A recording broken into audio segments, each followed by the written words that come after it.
GM, everyone, and welcome to the Modern Market, where every day we discuss everything to do with the modern market. That is the crypto market, the NFT market, the gold market, the tariff market, and how to make some, or in an ideal case, a lot of money on the internet. Loaded up for discussion today, we have gold seeing its steepest drop, 6% down in a day since April 2013.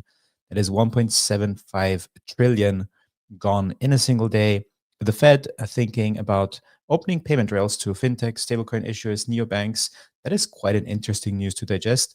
And as the last piece of news, we'll have prediction markets thinking that the government shutdown will actually break the 2019 record of a 35-day shutdown and probably go 40 days or longer. This is what the odds on most prediction markets are saying. Definitely want to get into that as well. Also got the latest on price action on crypto and NFTs and a discussion on portfolio strategies. There's been a series of posts by the legendary trader CBB on how they would trade a 10K, a 300K, and a 1 mil portfolio and what they would do. So definitely want to get into that and get Brett's thoughts on it as well. I got Brett with me in the co-host seat, and we are almost ready to get into that show. But before we do that, just a reminder, friends, that nothing that we say here is financial advice. This market is extremely risky. We do not know anything for sure. So please do proceed with caution and exercise your own judgment. With that out of the way, Brett, how are you doing on this Wednesday morning? You know, I don't know why I did this. You perked up. My ears perked up when you called CBB a trader. Do you consider him a trader? I don't know that I do. An opportunity seeker would probably be the better way to call him. Because like he's not posting charts and stuff, right? Although he does, but not with like lines. He does charts with like down only memes and shit. But yeah, he's like even though he does do a lot of trading, like as an arb trader, like he does that stuff, but it's more of just like automation and efficiency and strategist as opposed to like a trader in my mind. Yeah, that's a fair point, and I feel like his posts will go into that direction because they're maybe a bit different from how we've been talking about portfolio management, like basically at all three levels. But we'll get into that. He talks about having a Sybil farm running, having a bot farm running. That blows my mind. Even at the numbers that he's talking, like, bro, I'm in some of those tiers, and I could not fathom doing that mundane work. I would rather grind like a job or work or try to build something or take some risks elsewhere. Like I couldn't imagine doing a Sybil farm at multi-millions. Yeah, but they've been pretty adamant about how they hate working a job. So this is what they enjoy doing more.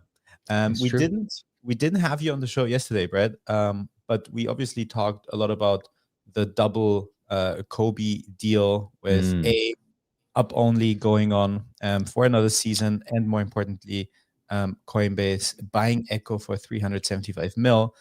And I saw maybe like a couple hours later on the timeline, people framing that narrative that, wait, this is bullish MegaETH because now this is the first Coinbase / Echo ICO. So what are your thoughts on the deal that happened yesterday? So the timing has been serendipitous. And our lucky listeners today get a little bit of alpha because as everyone knows, everything that was disclosed on, what was that, Wednesday of last week, was just registration. There's no, everyone's saying calling ICO and stuff. That was just saying, hey guys, come register. Something might be cool on the horizon, but we don't know. But as of this morning, I saw the email like about an hour ago. We have all the necessary approvals to now say, bros, we got an ICO coming.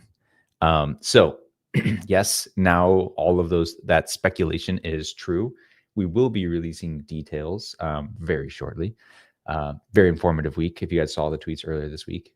And what I will say here is one, talking about like it could be a base farm. It's like one, you will obviously be using Sonar. That's where the ICO will take place on. It won't be on the base network. It'll actually be on ETH mainnet. It will use USDT, so Tether. And it'll be an English auction. So we have some unique mechanisms that we think are going to make it fun. We will have a very, very, very, very, very, very low starting FDV, right around 1 million. So very exciting. it will go up to a cap. So we're gonna limit it so that it doesn't get too crazy. I'll let you guys see what the actual number is here in a few hours. We're gonna release the details. And then if there's an oversubscription, so let's say we get too many people that participate in this, we are going to use qualitative metrics to determine who gets what and how much they actually get. So we'll have maximum bids that are, it's sizable, but not like whale size. So you're not going to have like singular people take up millions of dollars.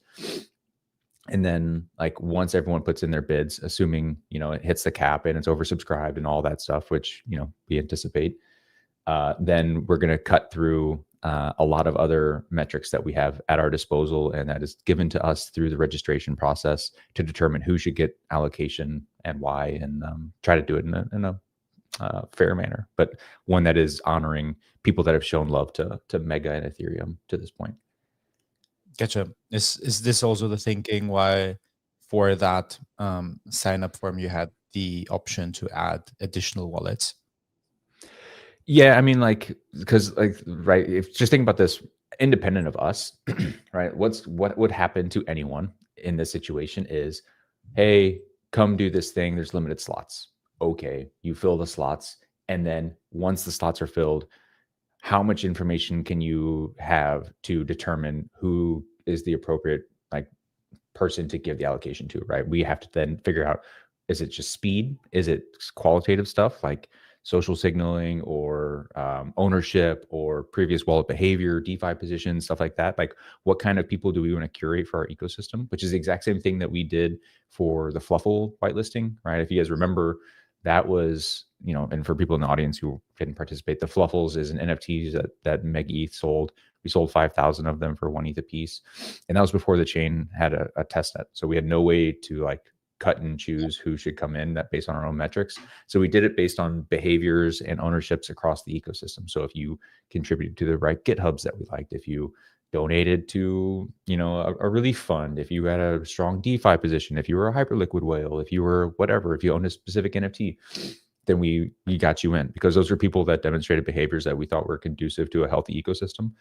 We will do the same thing here. So if we reach a point where we are oversubscribed, then we will use information available to us. And that is information that you guys give us, plus whatever else we can determine to decide who can and should be the best holders of our token. I like the alpha. Appreciate the alpha for the modern market community. Maybe one more follow-up question on that. Will speed matter at all, or No. doesn't matter? You can take your time, think it through, decide what you want to do. You look at the qualitative stuff. Speed doesn't matter. Yeah, it'll be so again, it'll drop in about an hour or two. But the general flow will be, it's an English auction, so it'll start at a very, very low FDV, and everyone can bid. You can say, hey, I don't care, I want to bid the max at the max FDV, at the max whatever, just take my money. You can do that and walk away, while everyone else says okay, it's at 1 million. Okay, it's at 10 million. I'll bid again. Oh, it's at 15 million. I'll bid again.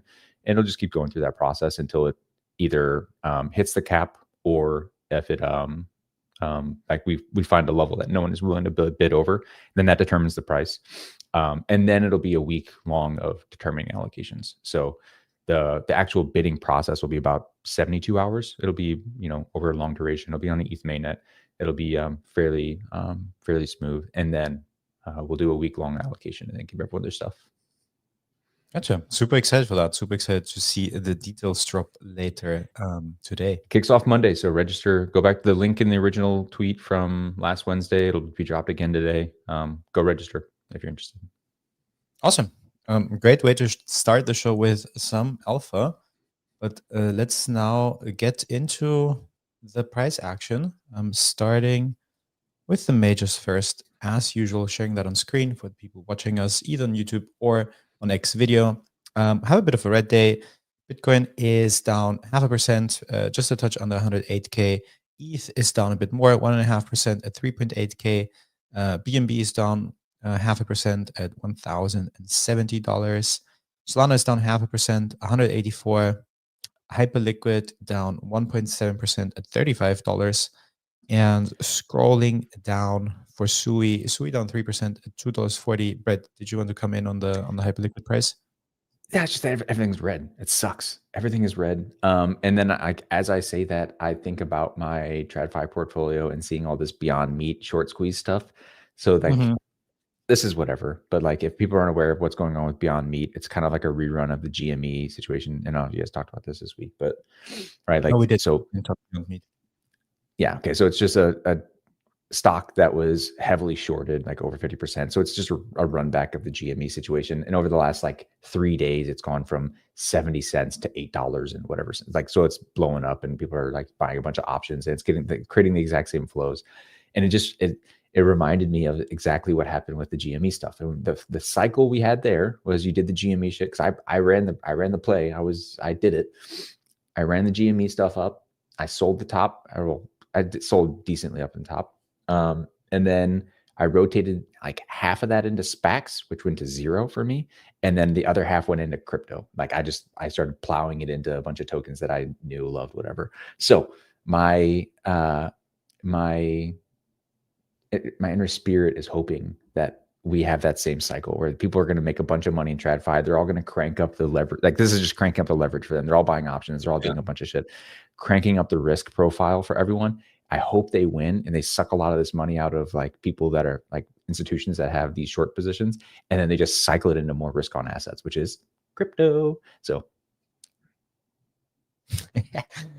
Were you on Wall Street bets back in the time when we were doing I the was, trading? yeah. That's That's where I got my surprising. GME play. I full ported, so people love this. If they were part of it, I full ported Purple Mattress, which was the other one of the other darlings of Wall Street bets back then. Purple Mhm. Mattress into GME, and like that was my first time deviating from index funds. I was like, man, I think I'm Some gonna take a massive bet on this. deviations. Yeah. And I was like, I did like a small play in a GME, and then I just sent a text to my friends. I'm like, guys, I think I'm gonna send this thing. And I sent it. And yeah, it worked out really well. Yeah, that was a fun time to be around. And when I saw the Beyond Meat stock yesterday, like Mm, my first thought was, did they just IPO? I thought they IPO'd a while ago, just seeing yeah. how it goes up. There was like, no, I remember correctly, they IPO'd a while ago, and there is this short squeeze situation going on. Hmm. Yeah. And it's gone crazy. Yeah, talking about volatility, let's also get to the meme coin side of things to see how that segment is looking like. It's also unsurprisingly on the red side. Dogecoin down 1.3%, SHIB down 0.6, Pepe down 1.5, Pudgy Penguins down 2.5%, down 14% over the week. Bonk down 1%, Trump down 1%. Just scrolling through the meme sector to see if anything is standing out there. Useless coin is up 3% on the day, but still down 26 on the week.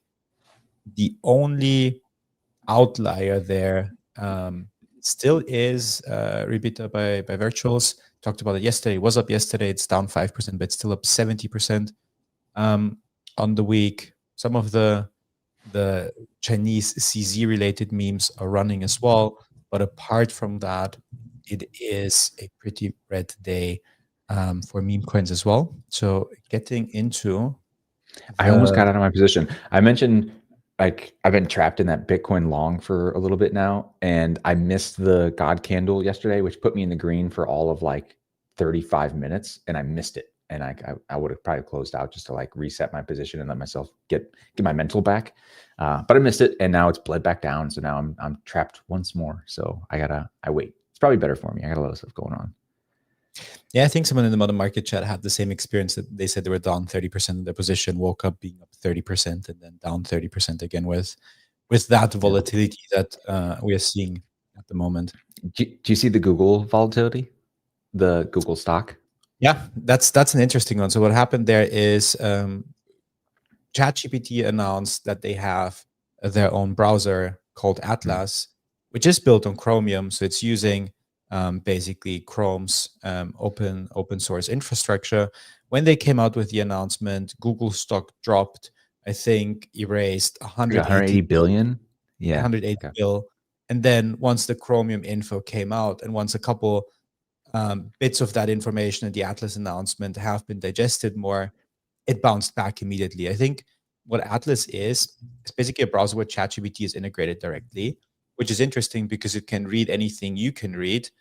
The caveat, though, is, and it's a very big caveat, that it can also obviously log every keystroke, see every Yeah. password that you type in, or data. So you can use it, Imagine. but it's not well advised to, like, and they say that don't put passwords in, don't put credit cards in. So you're not going to use it as your daily browser where you like That's so. purchase stuff and log into your bank Don't account. use it for anything. Like this thing is a very feature-rich thing, but don't use it for literally everything that you use a browser for. Oh, thank you, sir. That's great, amazing. I was Yeah. just looking at it. So $3 trillion is the market cap for Google, and like whenever I saw that news, I was like, man, like it. They're trading like shit coins, man. Like 180 million down or a billion down, 100 million billion up on just like how, yeah, like oh, a browser's announced. Oh shit, dump the stock. Oh wait, it's a browser built on top of Chrome. Pump the stock, like get it right back. We're like, what is going on? Uh, I mean, it's great. We should stay aware of this stuff, and I think maybe it's something I'm saying this out loud to make sure that I note it, that like everything is getting shitcoiny. So it kind of like says like maybe we are getting a little bit towards the end of what may be a bubble on a few things, but yeah, man, it's crazy. I mean, the crazy thing is that this is exactly the behavior we are kind of used to from Web3 and CT, which is like announcement drops. Oh, it sounds bullish, let's buy it, or it sounds bearish, let's sell it. Wait, let's digest it a bit further and actually think about that, and then like reconsider the trade that we just did. And this happens at a way larger scale with 180 bill, as you said, that's 7% of Google's market cap. It happens with gold to a certain extent as well, where we talk about like 1.75 trillion Mhm. being evaporated in a day. Yeah, yeah. Yeah, it's just a good reminder that TradFi is not too different from how we ape in this space. And the scales are just way different. Like the scales are insane. I actually look back at this. I remember whenever I was first starting to work, I bought like 2 or 3 stocks. Everything was index fund, and I bought Google. Like Google's gonna be around forever, and I bought what was another one? PayPal. I think PayPal felt like a good play. And then I eventually sold it, did all my shit coining, and like I don't have the position anymore. And I'm looking back and I'm wondering what I'd be up now, because Google's actually doing really well. I think I would have probably bought it around like the $60-$70 range. Now it's just 250. So may have missed that one. May have missed that one. I was like MGLE in the YouTube or in the X comments saying, at the end, everything is a shitcoin. Yeah, it's all cults all the way down. Look, let's get into the main headlines. As we said on top of the show, we had gold dropping 6% in a day, largest decline since 2013. We have the Fed thinking about skinny payment master accounts that would open payment rails to fintech, stablecoin issuers, neobanks, and others. Brett will digest that piece of news for us. And it looks like the current US government shutdown could be the longest one, breaking 2019's record, which would mean it would go for longer than 35 days. Also touching in on the NFT side of things. Let me get that up on screen. Red day for NFTs as well. We have Apache's down another percent, 7.1 ETH floor. Bored Apes down 1%, a 7.2 ETH floor. Moonbird's down 6%, 2.6 ETH floor. Milady's down 3%, 1.3 ETH floor there. The only thing which is up that is to do with a couple announcements / rebranding are the Infinex patrons. They're up 22% on the day, up 81% on the week. But apart from that, it is a red day for NFTs. Also getting into the Web3 Roundup to get you some news from the rest of the space. Get that up on screen as well. BlackRock's Bitcoin ETP is now trading on the London Stock Exchange, with analysts expecting $2 billion in inflows. USDT has reached 500 million total users in October 2025. I'm sharing this chart on screen because I feel like it's pretty impressive. So let me describe what I'm seeing. It's starting in January 2020 with just 3 million Tether users. Did grow to 74 million in Jan 2022 at the around the peak of the last bull market, and user adoption did also grow throughout the bear without basically any setbacks. It's like going up in a green line, and has hit 500 mil total users in October 2025, which is pretty impressive. Moving on to the next piece of news from the Roundup, coming from Brian Armstrong from Coinbase, saying that Base is building private transactions. They acquired Ironfish back in March 2025 to start working on that, and we'll have more info on that as well. And Limitless, which was that massively oversubscribed prediction market ICO on Kaito, did just announce their tokenomics with, where is it, 24% going to ecosystem rewards, that is airdrops and incentives, and not necessarily crypto related, but crypto adjacent. Didn't touch on it yesterday, I think, but we had AWS, massive AWS failure yesterday that not only affected a couple wallets, affected a couple L2s, but obviously also services from around the world. Apple Music, Amazon, Venmo, Snapchat, many more were affected. Why am I mentioning this? Because some protocols weren't able to display balances. Some of the neobanks weren't able to display balances, but nothing happened there. No money got drained. It was just a front-end issue because AWS suffered an outage there. Brett, is there anything from the Roundup, anything else that interests you that you want to touch on? Did you guys cover any of the chains impacted by the AWS outage? Mm-mm. So, like, this is a run back of everything that everyone understands with this industry, but I think it is like useful to talk about. So, like everyone tries to interpret these systems like they're monoliths, like, oh, it's just a singular thing. If the singular thing is down, then everything else goes down. But like the whole point of creating blockchains and decentralization, or striving for decentralization, I should say, is just so that they're resilient in adverse conditions like this. And it's like there was tweets going around showing like Base was having issues because the sequencer, which is what's used to actually run the Base blockchain, and batched down to Ethereum because it was leveraging AWS infrastructure, it went down. And then you look at other L1s, typically ones that have multiple validators, like some of those validators undoubtedly went down across all of those blockchains, but not all of those validators use the AWS infrastructure or services in order to run their actual machines. So some of them went down, but not all of them went down, and therefore the blocks continued to tick. And again, that's not always the case for some of these chains, depending on how dependent they are. That's not to say that like Base couldn't have prevented that. It's all about redundancy and make sure you have multiple backups across multiple providers. And should something go down, you have a failover and all these things. And most of that just comes from maturity of systems. So if you guys saw stuff on the timeline, like pointing this stuff out, yes, not awesome, but like is not like an indictment of the construction that those things are and like what it'll be forever going forward. It's just kind of a sign of the maturity. But yeah, throughout all of that, Ethereum went well, Solana went well, Base had some issues. I didn't really see many others that were called out on the timeline, but worth talking about. Yeah, I think that's super helpful, and I think it's not really different from like the quote unquote Web2 world, where you also have a very strong dependency on AWS, on Microsoft's Azure, on Google Cloud. Yeah, Cloudflare. Remember, Cloudflare brought down like 40% of the internet. Yeah, and the three together have probably like 50-ish% market share on all cloud infrastructure services. So as you said, it's ultimately about building redundancies, and it's not a Web3 specific problem that we've experienced yesterday. But I also see Oxy with his hand up. So Oxy, welcome to the stage. I want to get you into that discussion as well.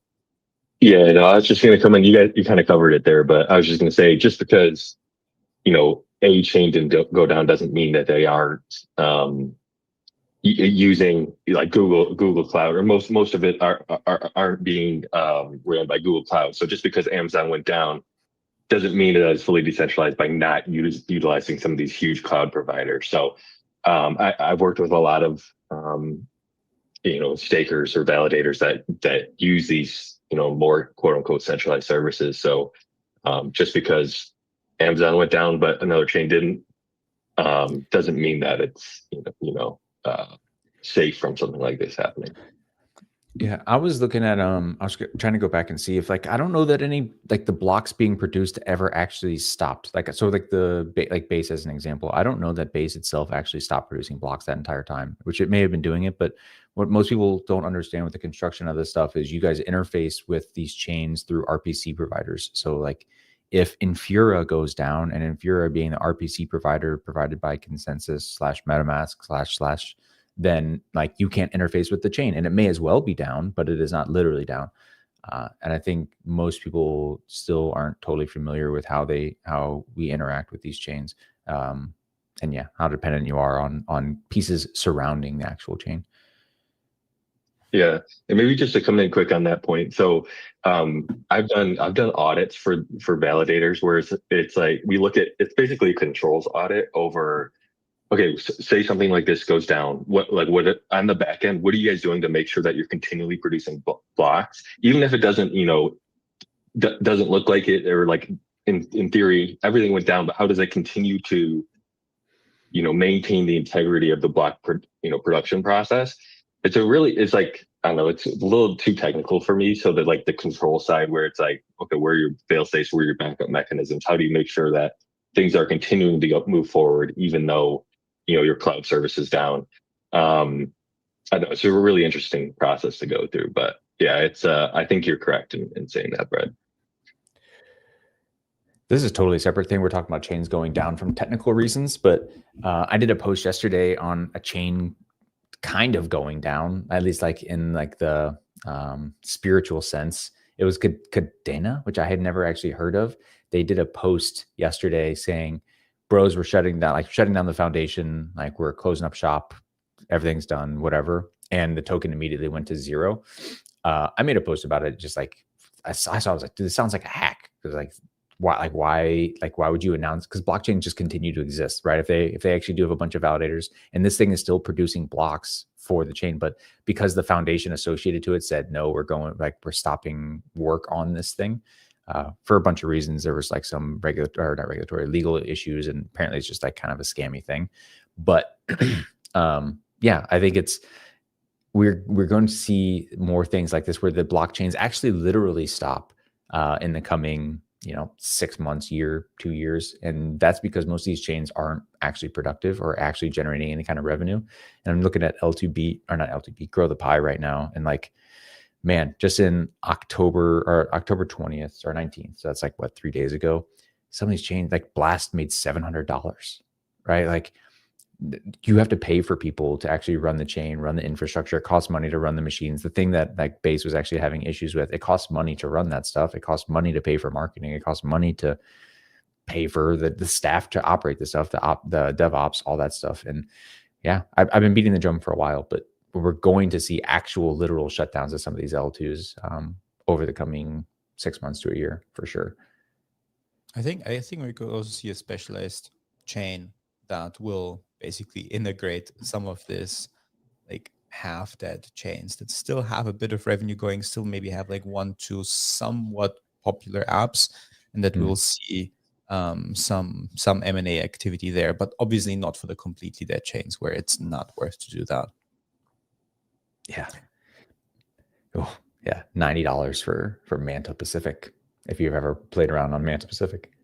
Yeah, I was farming the airdrop back in the day. And talking about farming airdrops, let me segue into this portfolio discussion bit where I wanted to highlight these 3 posts by CBB of how they would grow portfolios of different size. I feel like this is an interesting conversation to have because it's something we've been talking about on the show as well, and it gets CBB's perspective as that Brett more of an opportunity seeker than trader is helpful. So CBB are saying, if I had less than 10K in crypto, I would find a job, sorry, but yes, not buy a stupid shitcoin, terrible risk return, run a Sybil farm, which is create 100 to 200 wallets without any links together, fund them from centralized exchanges with $50 to $150 each, create a story for every wallet, act as a normal user on every wallet, do things on protocols and chains, pre-TGE, new layer 1, 2, pump fund, DeFi protocols, pre-deposits, etc. $1 deposit on Plasma was a 9K airdrop. This is still the best risk return in crypto these days. Don't be lazy. Brett, do you agree with that? Do you disagree with that? What would you think about running a 4 or 5 fig portfolio? So I guess I kind of put myself in the mental state of someone that has less than $10,000, and like, because you got to be in a grind set, because yeah, you're working your day job, right, which takes up a lot of time. You're probably making, if you only have $10 to your name, you're probably not earning a high amount with your job, but like it is an income. And then the rest of your time, like, dude, create a story for each of those wallets. Like you may like sympathize with this a little better than me because of your wallet factory that you're able to turn out of your hands. Like, I don't know how you generate so many transactions on chain. I don't generate a lot of on chain transactions for sure. At least not in this like same neighborhood as you. So for me to look at that and think of like how I would create a bunch of stories for 200 different plus wallets, like, bro, that's just that feels very heavy to me. I would be more enticed, or am more enticed, by the idea of creating something, like building something on chain. But I have done that in the past. So like that is what excites me. And I feel like I have enough of an understanding of this tech to actually like deploy something, build something that actually generates revenue, as opposed to trying to, yeah, just like wallet grind my way out. But if you have only 10K to your name, that's probably one of the better options. So I don't disagree with them. Job is first and foremost, though. Get a job in the industry, whatever you can to get a job in the industry, which will build up your network and your connections. And then through that, you can probably have better access to basically everything else. You'll get better information flow. You'll get better connections to potentially build products, or like have like information on like things that are exciting inside the industry, so that your dollars actually go a little further. It really is about building up the crew around you. And I think getting a job in the industry for me has definitely opened up some doors for me. Yeah, I would agree with that. I would say that a job would be a massive like increase In of industry job, like being a industry. barista ain't gonna do shit. No, exactly. Like a Web3 job, like your luck surface area, your network that you're building, and it's typically tends to pay better than an equivalent Web2 job.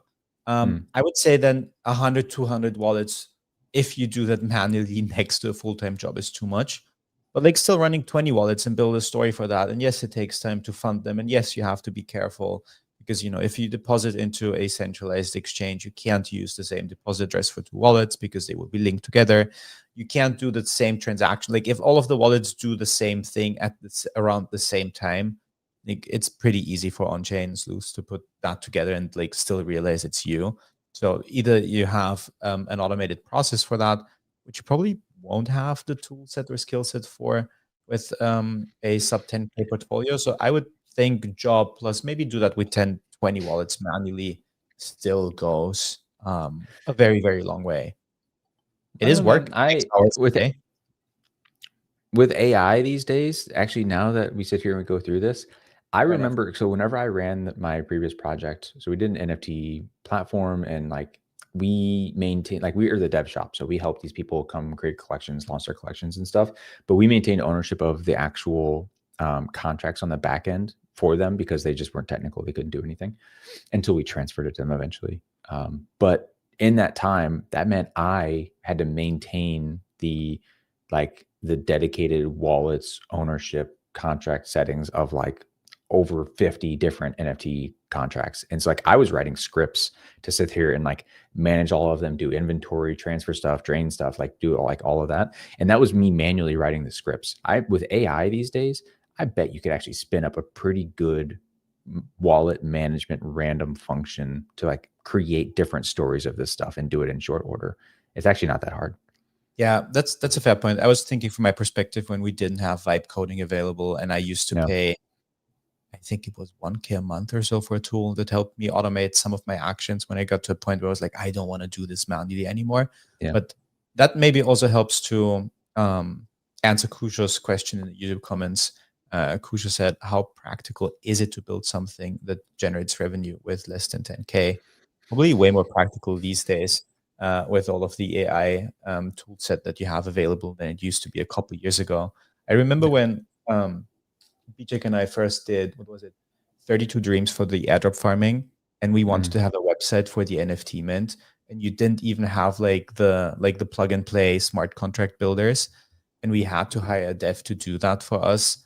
I think we paid around 3K ish just to have like a pretty simple NFT mint going on that is not being built on Manifold, etc. That's like using its own smart contract. And obviously that's like, it's free these days. It's essentially free with all of the tools that are available to you. Yeah. And for me, my pushback, or not pushback, but just like endorsement that it is possible, is like, this space is really, really good at capital formation. So like, to be honest, bro, you can yeet a website and an idea, and you'll probably get decently funded to actually like be able to execute the idea, or at least attempt it, because there's enough people that are going to speculate on being early that they'll give you some dollars. You'll get some shekels to actually like prop you up for a little bit. I mean, look at NFT mints, right? You make an art collection for $5,000, and then you get a couple $1 million, and you can drain that treasury to zero over the course of 3 years and then drift off into the sunset. So a lot of people did. But I will say that is also why I say get a job in the industry, build your connections in the industry, so that you can actually prop up the team around you. Because like, I would not, individually myself, like I would not solo build an application with a smart contract. I wouldn't attempt to do that. I would try to find people that have specialties in those areas, and then have them like create a team, because you really only need 2 or 3 people tops, right? You have the person on the back end who is semi-technical, who can actually like do some of the deving and understand some of the back end. I had 2 people that were doing that for me. One was like the builder, one was the front end guy, one was the back end guy. Back end guy also did smart contracts.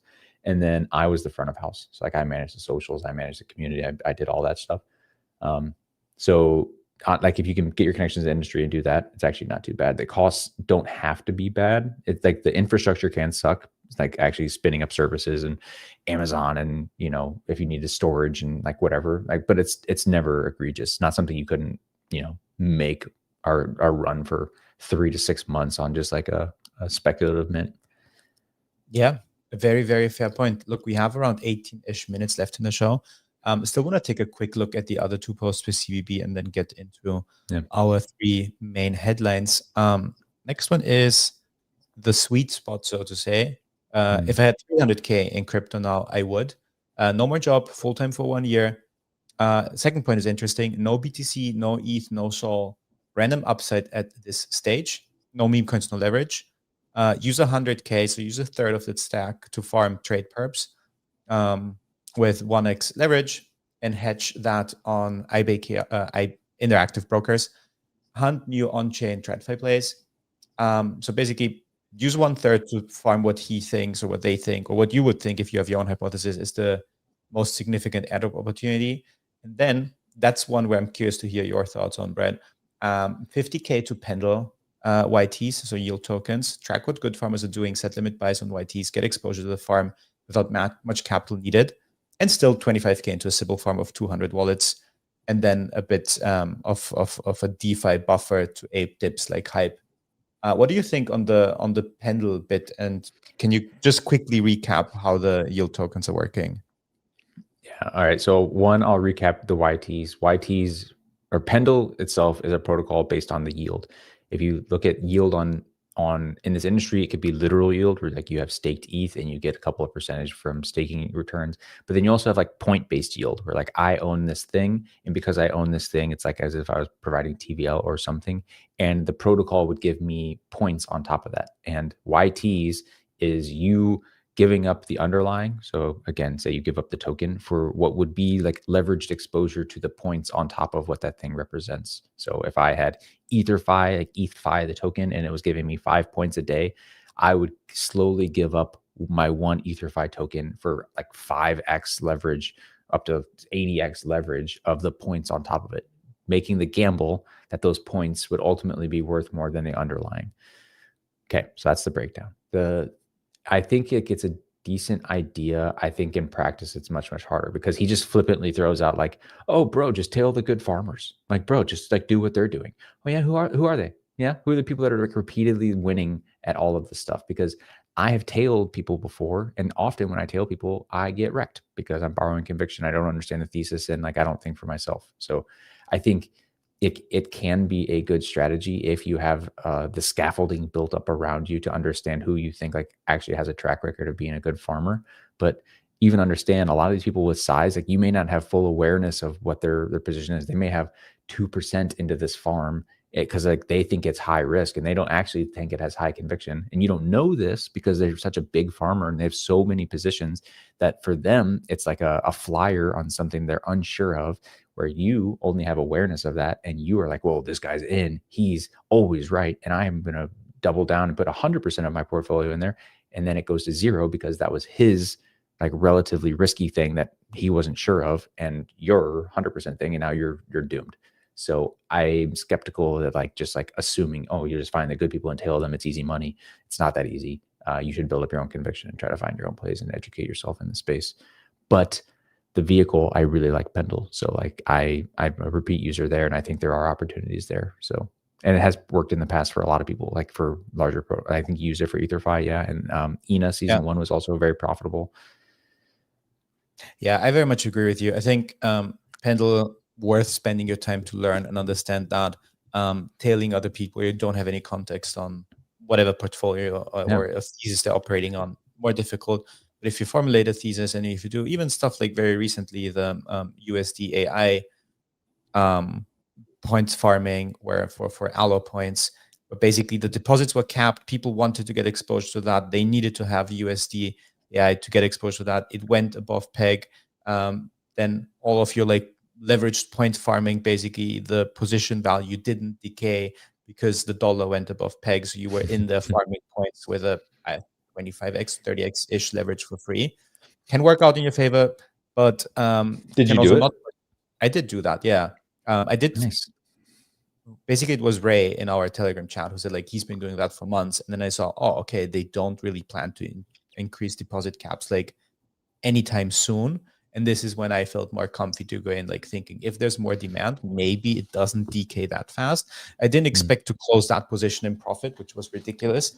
But as you said, I think you need for Pendle specifically to have your own thesis on that, and just tailing other people, it's too risky of a game.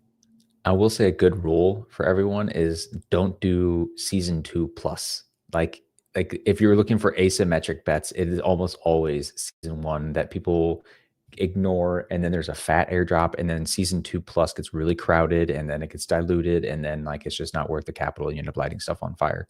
I've learned that lesson the hard way a few times. Yeah, fair point. Look, let's take a quick look at the 1M, and then get into the headlines to have like 4 or 5 minutes on each of the headlines at least. Yeah. So 1M in crypto, full-time crypto, move to a city where cost of living is not too expensive. So no NYC, no London, no Dubai. Same, no meme coins, no leverage ever. Then 500K into stables, 5 to 7% yield to cover living expenses. Again, farm, trade XYZ with 250K. Keep 200K as a reserve to buy the dip on hype on other interesting things. And then the part that I find conceptually interesting is that even at 7 figures, don't be too lazy to now run a Sybil farm with 200 to 500 wallets to automate that stuff and hunt new opportunities. And I bet this is the thing that most people, including myself, don't do. I don't have a Sybil farm running to farm airdrops, but I definitely would have the capital to automate that in a nice way, but I'm just too busy with other things, or too lazy, or both. So, but it still made me think to read that it's still at every size basically a worthwhile play. It's the only constant element in there across all 3 of his posts. You feel like you don't have that dog in you? Is that what it is? Kind of. Is he making you feel that way? Yeah. Because I did it fast. It was like more farm and more wallets and automated at some point, but now I just don't want to do it. Like I graduated that, but now I feel like bad for myself because I don't do it and see that, even with the larger size, you can do that. Yeah. So like even at the last year, I looked at that and I dude, you have to realize that the numbers that are the type of person that CBB is. Dude's got tens of millions of dollars. He's been winning for a long time. And like, he's living a good life. And I think he is just one of those people that no number is going to be enough for him. So like, respect to him, it's whatever. I look at those numbers and I even see the threshold below this $1 million one, and I go, man, that's actually, like, if you're smart, you're living pretty comfy for most places in the world. Like, if you're smart, like I over the last, we'll call it 6 years, I have just been progressively more, I don't want to say accepting, or like, I realized, like, the rat race that is, like, constantly going after money, and how you don't actually achieve much more happiness once you get above some of those numbers. And I don't need or want a lot of material things in life. So because of that, I'm like, I don't want, like, CBP has like 9 of those fucking surfboards that you are, what are they called? Like the ones that you're like up, like floating up above the water, and it has like a fin that's way down in the water. It's like a elevated surfboard, whatever the hell it is. I remember back in the Frentech days, whenever I was talking to him, he was posting pictures of like having 17 of these things, like surfing around in Dubai, goofing around. He wants more, and he wants a place in Madrid, and like, which is a nice thing to strive for. But like, I will never be that person. Like, it's just not something that I strive for. So I don't need a gajillion dollars to make sure that I can afford that. So while I respect the hustle of wanting to do that stuff at $1 million, I would much rather at those thresholds be able to like accept myself and my world, and like know what makes me happy, and just like, yeah, just be happy and content. I don't know. Yeah. So I also don't have that dog in me, not for that same stuff. I just don't think it's something that really gets me up out of the bed. Yeah, love these grounded closing thoughts on that. Look, let's get into use the last 10 minutes to tackle the 3 headlines, starting with the gold price first. I'm going to do this one. Let me bring it up on screen. Gold is down. It's tumbling further as we speak, down another 2% in the day, to $4,024 per fine ounce. And yesterday was down 6%. As we said earlier, this is the biggest daily decline since April 2013, after it had hit an all-time high on Monday at $4,381. The gold futures then also settled down at $4,087. Again, down a bit more now also on the spot price. We've seen 1.75 trillion being eradicated from gold's market cap after, and we reported that on the show, it was the first asset to actually hit a 30 trill market cap. There's also a bit uncertainty that kind of ties into that news of what is going on with Trump's tariffs, and especially US and China relationships. There were a couple like news or rumors coming out of China saying, oh, they found a way to produce artificial gold. And just to kind of recap a bit on the tariff stuff, because this has also been affecting the markets. As we said, BTC had quite a volatile day, initially recovering to 111, 112K before then going back down to 107K. And Trump did post that, or did say that an upcoming meeting between the US and China would, quote, yield a good deal on trade, but also said that this meeting may not happen, which induced this a very, very fair amount of volatility to the market. Brett, unless you have any further thoughts on the gold price or gold stuff. Yeah, just that we called it out last week that like there's a mean reversion between Bitcoin and gold. I think that's probably playing off here. I think the gold replication stuff is not something to be concerned with, and I don't think gold is done. I think it'll continue to melt up after this. Yeah, I think it's still an interesting long-term hold. B said it on the show. For him, it's a long-term hold. For me, the purchases that I did on October 10th, because I already had some gold were like a swing trade, so I'm out of that position, but I still have the long-term part, which I continue to hold. With that being said, let's tackle the second headline, which is to do with the Fed considering to open the payment rails to fintech, stablecoin issuers, neobanks. I thought that was quite interesting. What's going on there, Brett? What do we need to know? Headline: Fed thinks about opening payment rails to fintechs, stablecoin issuers, and neobanks. Now, this one actually I didn't understand a ton of, so I'll just kind of quote from the article. Waller, who was the person reporting our ahead of it, stated the goal is to provide basic Federal Reserve payment services to legally eligible institutions that primarily provide payment services through third-party banks that currently have full-service master accounts. Now, these master accounts, they're creating a new vertical called skinny master accounts or skinny accounts.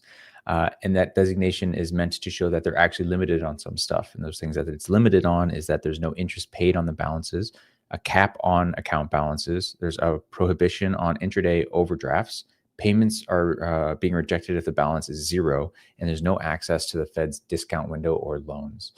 Yeah, I mean, it's just like talking about maturity of the industry, but honestly, I can't talk about the underlying mechanics because I'm not familiar enough with the TradFi system. I think it is just good signal that, as we continue to proliferate and as these things get normalized throughout the space and more tightly embedded, that's just bullish for us as an industry. Yeah, very good summary. Couple more details on that.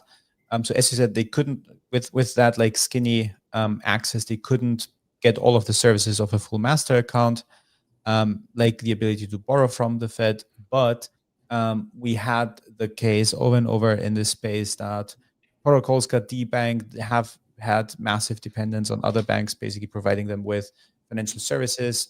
Also, big deal for companies, so I post on X, like Custodia Bank or Kraken FX, which have spent years trying to get a Fed master account. Custodia even took the Fed to court. So now there could be an alternative option, an easier to access option in the future. And it could also speed access for companies like Ripple and Anchorage, which both applied this year to get a Fed master account. So it's, as you said, a very helpful stepping stone to make it easier for institutions in this space to have that access and to have less dependence on other banks, but be able to execute those financial services on their own. Right? Did you want to come back on that, or? Nope, nothing. Okay. Awesome. Then let's move into the last headline for the day, which is to do with the US government shutdown, and that prediction markets are thinking it could be the longest shutdown. So prediction markets are betting on a historic US government shutdown with expectations it will last over 40 days, surpassing the 2019 record that comes by an article on CoinDesk. Again, the Federal Reserve remains operational during the shutdown, but it may face challenges due to delayed economic reports. We said that on the show that once we get all the data, all the reporting back, and if these numbers deviate from what has been speculated on in the meantime, that could be an event where we see a bit more volatility happening. And if we take an actual look at this prediction market on Polymarket, how many days will the federal government be shut down in 2025? 83% think 30 days and plus. It's a similar situation on Kalshi, where I think that the mean consensus, so to speak, is it will be 40, 45-ish days and will then last into mid-November. How many days are we at now? That is an excellent question. Let me find that. When did the government shutdown start? Doing some live research. It started on October 1st. Yes, October 1st. So we have 22 days. 7. Okay. Yeah. I mean, assuming we hit the end of this week, so it's 22, 23, 24 plus the weekend. Yeah. I mean, 30. I'd be comfortable doing 30s, over 30 for sure. Yeah, I think it's just an additional element to keep in mind, which will affect the market, which will have just more volatility. There's nothing really we can do about that. Similarly to Trump going back and forth on the tariff situation and on the discussions with China, the only thing for me is that I don't have any leveraged positions at the moment. I didn't open any new ones since the liquidation event on October 10th. And while all of this is ongoing, I would not want to play around with high amounts of leverage. Any impact on your trading style, on your new trader arc, any closing thoughts before we close out the show for the day? Yeah, the trader arc has been a little dampened since I've been trapped in this position, and I am resolved to not inject more capital into my perp stuff. So I'm just going to let this one sit. I think I'm still right. I just got the timing wrong, and I got lazy, didn't get out of the position whenever I got into it, even though I told myself it was a scalp. So I'm going to remain disciplined. I'm going to sit in this position until I'm right because the market is wrong.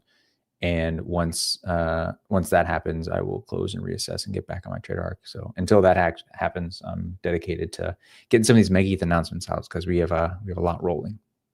Yeah, and that's probably a more important thing for you now. Sounds good. Thank you so much for co-hosting the show with me today. Thank you again for the MegaETH Alpha. I will be on the timeline to see the announcement coming from your guys' side. Thank you, Oxy, for joining us on stage and for your contribution. Thanks to everyone in the audience for being with us today. We will, as usual, upload the episode to Spotify, to Apple Music. We'll have clips going out, and we're going to be back same place, same time tomorrow at 7 a.m. Eastern Time. In the meantime, have a great Wednesday and see you tomorrow.